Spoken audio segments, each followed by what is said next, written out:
నీ తల్లిదండ్రులకు సంబంధించిన వారు కానీ, నీ అత్తమామలకు సంబంధించిన వారు కానీ, సత్యం తెలియక నశించిపోతున్న వారు నీ ముందు ఎవరు లేరా?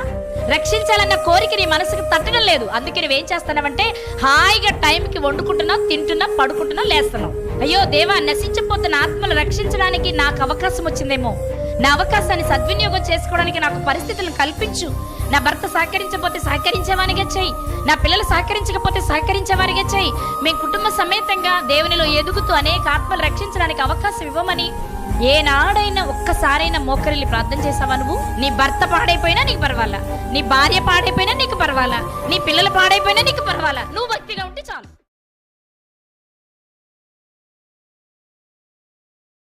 మన ప్రభువు ప్రియరక్షకుడైన యేసుక్రీస్తు వారి నామంలో నా హృదయపూర్వక వందనాలండి. ఈరోజు ఆమడు దూరంలో అనేక సంగతుల్లోని దీపవృక్షాన్ని గురించి కొన్ని మాటలు నేర్చుకుందాం. నిర్గమాకాండము 25వ అధ్యాయము 31వ వచనము నుండి 40 వచనాల వరకు.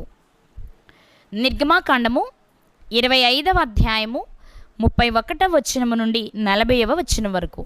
మరియు నీవు మేలిమి బంగారుతో దీపవృక్షమును చేయవలెను, నకిషీ పనిగా ఈ దీపవృక్షము చేయవలెను, దాని ప్రకాండమును దాని శాఖలను నకిషీ పనిగా చేయవలెను, దాని కలశములు దాని మొగ్గలు దాని పువ్వులు దానితో ఏకాండమై ఉండవలెను. దీపవృక్షం యొక్క ఒక ప్రక్క నుండి 3 కొమ్మలు, దీపవృక్షం యొక్క 2వ ప్రక్క నుండి 3 కొమ్మలు అనగా దాని ప్రక్కల నుండి 6 కొమ్మలు నిగుడవలెను. ఒక కొమ్మలో మొగ్గ పువ్వు గల బాదము రూపమైన 3 కలశములు, 2వ కొమ్మలో మొగ్గ పువ్వు గల బాదము రూపమైన 3 కలశములు అట్లు దీపవృక్షము నుండి బయలుదేరు కొమ్మలలో ఉండవలెను. మరియు దీపవృక్ష ప్రకాండములో బాదము రూపమైన 4 కలశములను, వాటి మొగ్గలను, వాటి పువ్వులను ఉండవలెను. దీపవృక్ష ప్రకాండము నుండి నిగుడు 6 కొమ్మలకు దాని 2 కొమ్మల కింద ఏకాండమైన ఒక్కొక్క మొగ్గ చొప్పున ఉండవలెను. వాటి మొగ్గలు వాటి కొమ్మలు దానితో ఏకాండమగును. అదంతయు మేలిమి బంగారుతో చేయబడిన ఏకాండమైన నకిషీ పనిగా ఉండవలెను. నీవు దానికి 7 దీపములను చేయవలెను. దాని ఎదుట వెలిగించినట్లు దాని దీపములను వెలిగింపవలెను. దాని కత్తెర చిప్పయు మేలిమి బంగారుతో చేయవలెను. ఆ ఉపకరణములన్నీయు 40 వీసల మేలిమి బంగారుతో చేయవలెను. కొండ మీద నీకు కనపరచబడిన వాటి రూపము చొప్పున వాటిని చేయుటకు జాగ్రత్త పడుము. ప్రియులారా, మనం చదువుకున్న భాగంలో 10 వచనాలు ఉన్నాయి. 10 వచనాలు కూడా ఏం తెలియచేస్తున్నాయి అంటే ప్రత్యక్షపు గుడారములోని పరిశుద్ధ స్థలములోని దీపవృక్షాన్ని ఎలా తయారు చేయాలో దేవుడు సెలవిస్తున్నారు. దేవుడు మోషే గారికి కొండ మీద ఇవన్నీ చూపిస్తున్నారు. అవన్నీ చూసొచ్చిన తర్వాత ఆయన క్రింద బెసలేలు గారిని, అహోలియాబు గారుల సహకారంతో ప్రతి వస్తువుని తయారు చేశారు. ఇక దీపవృక్షాన్ని దేనితో తయారు చేయాలి అంటే మేలిమి బంగారముతో తయారు చేయాలి. ప్రియులారా, బంగారాల్లో చాలా రకాలు ఉంటాయి కదా. అంటే మనం భూమిలో నుండి తీసినప్పుడు రా మెటీరియల్గా ఉంటుంది. వాస్తవంగా బంగారపు వస్తువులు వేటిని చేస్తున్న బంగారంలో రాగిని కూడా కలుపుతారు.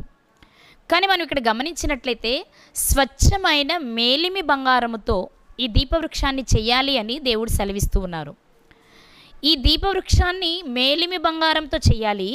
అది ఎంత అంటే నువ్వు నీ ఇష్టం వచ్చిన సైజు, నీ ఇష్టం వచ్చిన బంగారం పెట్టమని దేవుడు చెప్పలేదు. కానీ 40 వీసల బంగారంతో తయారు చేయాలి అని పర్టిక్యులర్గా కొలత చెప్తూ ఉన్నారు. ఎంత బంగారాన్ని వాడాలో దేవుడు సెలవిస్తూ ఉన్నారు. ప్రియులారా, ఈరోజు దీనిలోని కొన్ని విషయాలు మనం గమనిస్తే దీపవృక్షము అంటే దీపము, వృక్షము.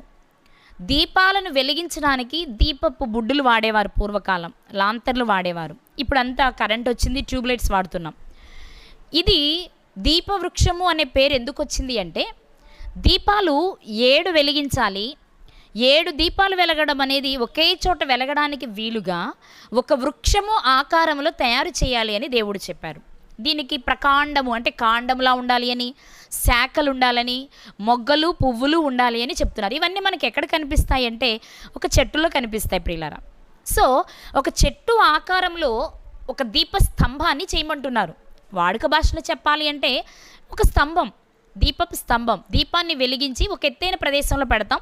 ఎత్తైన ప్రదేశంలో పెట్టడానికి వాడేదాన్ని దీపపు స్తంభం అంటాం. క్రొత్త నిబంధనలో కూడా మనకు కనిపిస్తుంది.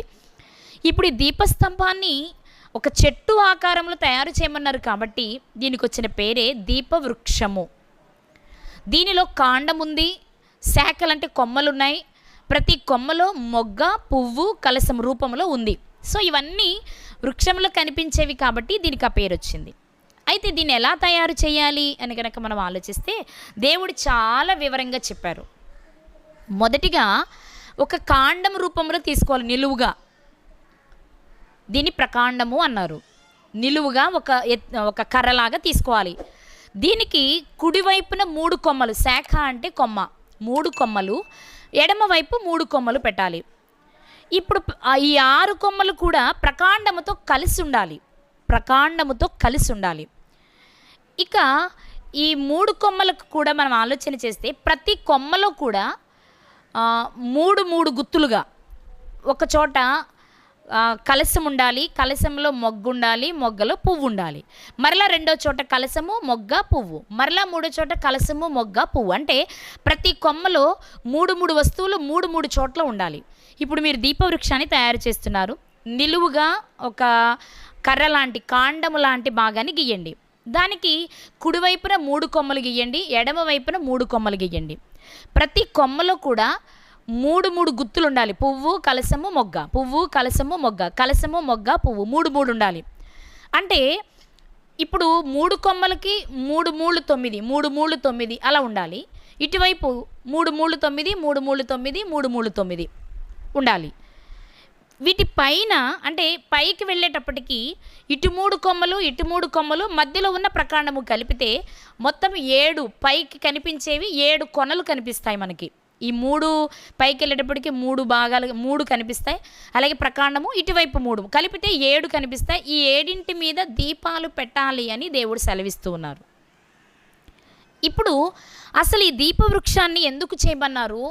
ఈ దీపవృక్షాల నుంచి దేవుడు భవిష్యత్తు తరాల వారికి ఏమి నేర్పాలనుకున్నారు అనేది మనం ఆలోచన చేస్తే, ఈ దీపవృక్షము దేనికి సాదృశ్యము అని ఆలోచిస్తే ప్రియులారా, దీపవృక్షములోని ప్రకాండమునకు, శాఖలకు ఉన్నటువంటి కలశాలు, మొగ్గలు, పువ్వులు తీసుకున్నట్లయితే అవి ఎన్నున్నాయో మనం జాగ్రత్తగా లెక్కిస్తే మనకు ఒక నెంబర్ వస్తుంది. ఆ నెంబర్ని బట్టి మనం ఈజీగా అర్థం చేసుకోవచ్చు.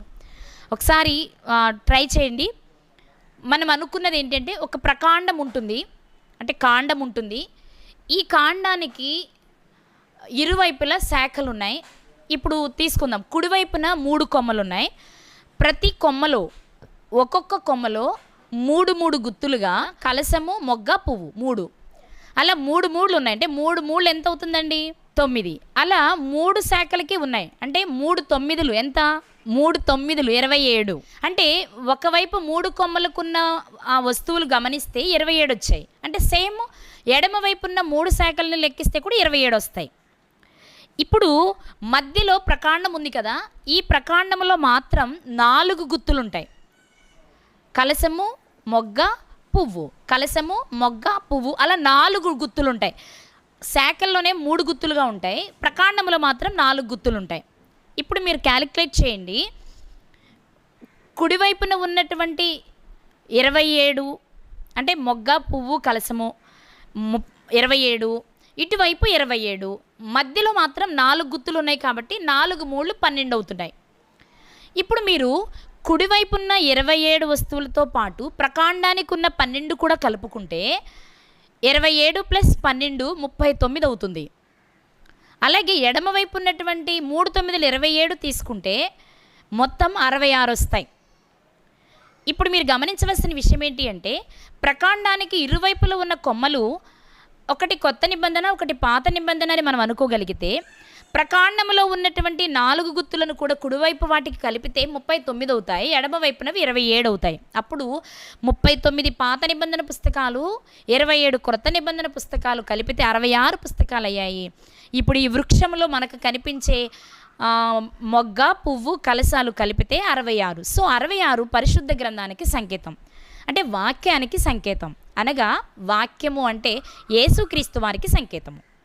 కాబట్టి ప్రియులారా, ఇక్కడ మనం గమనించవలసిన విషయం ఏంటి అంటే, దీపవృక్షంలో మనకు కనిపించే మొగ్గలు, పువ్వులు, కలశాలు అన్నిటినీ లెక్కిస్తే మనకు 66 వస్తాయి.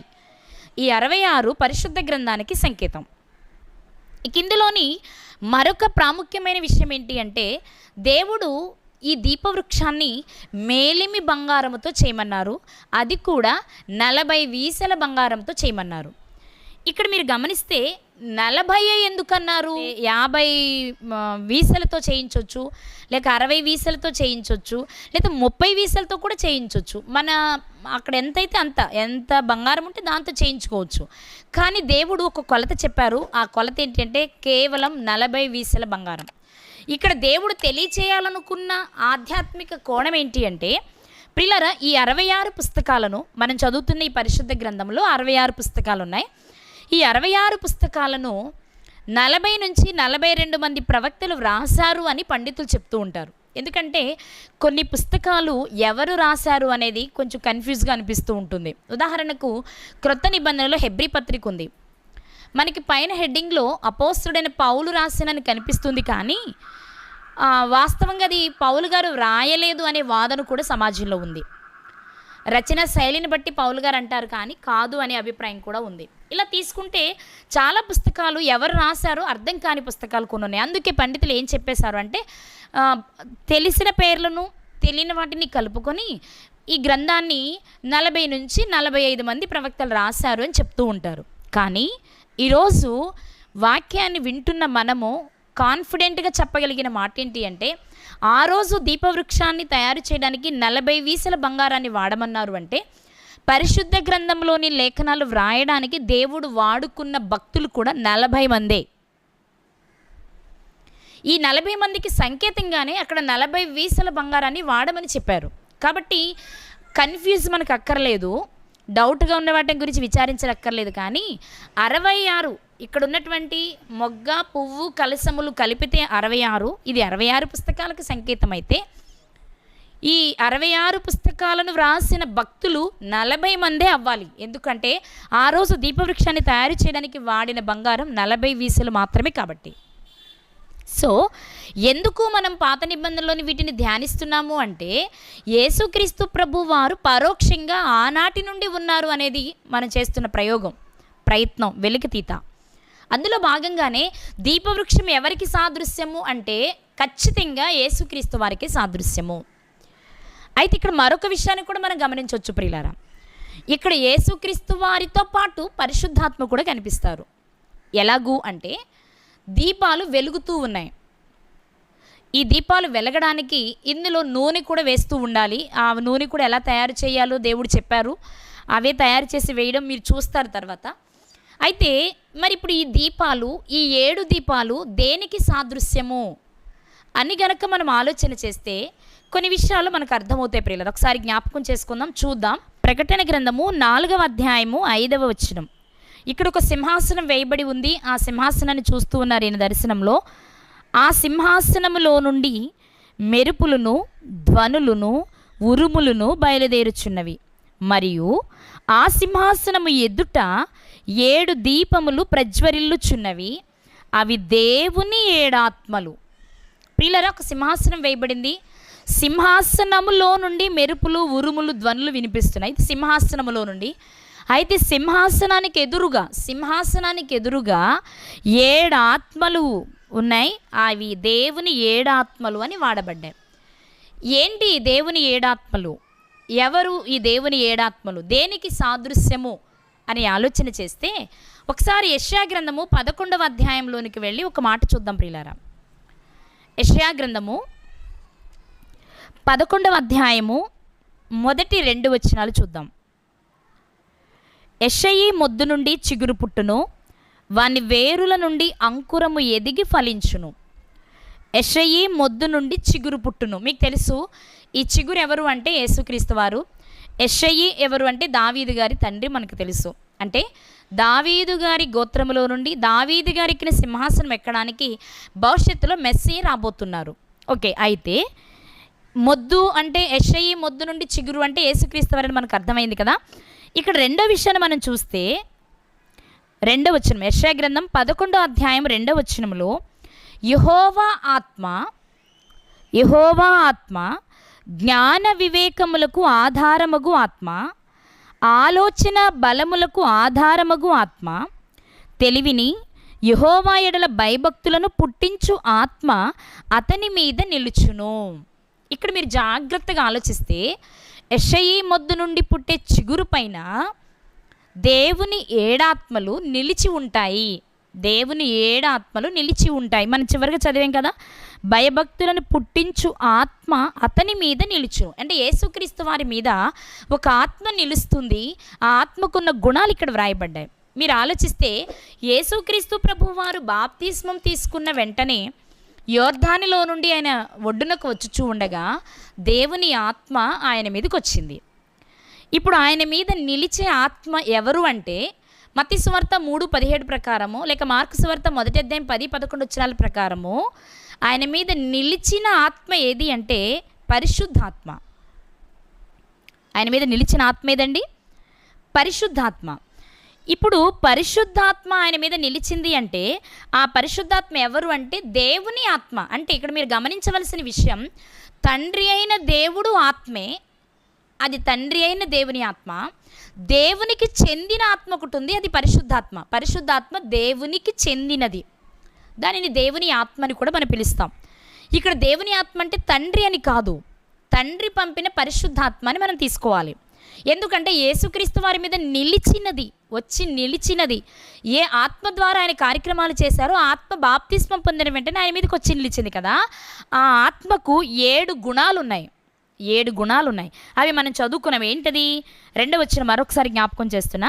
యెహోవా ఆత్మ జ్ఞానము వివేకములకు ఆధారమగు ఆత్మ. ఇక్కడ 2 ఉన్నాయి. ఆత్మకున్న లక్షణాలు 2 ఉన్నాయి. 1 జ్ఞానము, 2 వివేకము, ఇక 3 ఆలోచన బలములకు ఆధారమగు ఆత్మ. ఆలోచన బలము ఇక్కడ 2 కనిపిస్తున్నాయి. ఇక 3 తెలివిని, అలాగే యెహోవా ఎడల భయమును భక్తిని పుట్టించే ఆత్మ.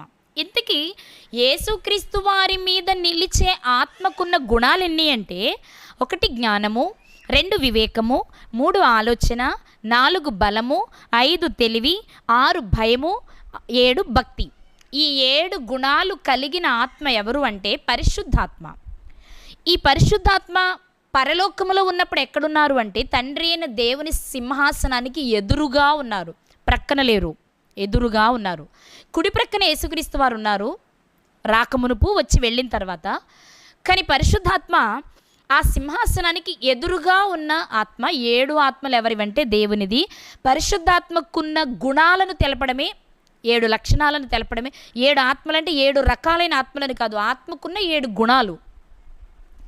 సో ఇక్కడ మనం ఆలోచించవలసిన విషయం ఏంటి అంటే దీపవృక్షంలోని ప్రకాండము, శాఖలకు, అందులో ఉన్న కలసము, మొగ్గ, పువ్వులు ఇవన్నీ వాక్యమునకు సాదృశ్యము, యేసుక్రీస్తు వారికి సాదృశ్యం అయితే పైన వెలిగింపబడిన దీపాలు పరిశుద్ధాత్మకు సంకేతము.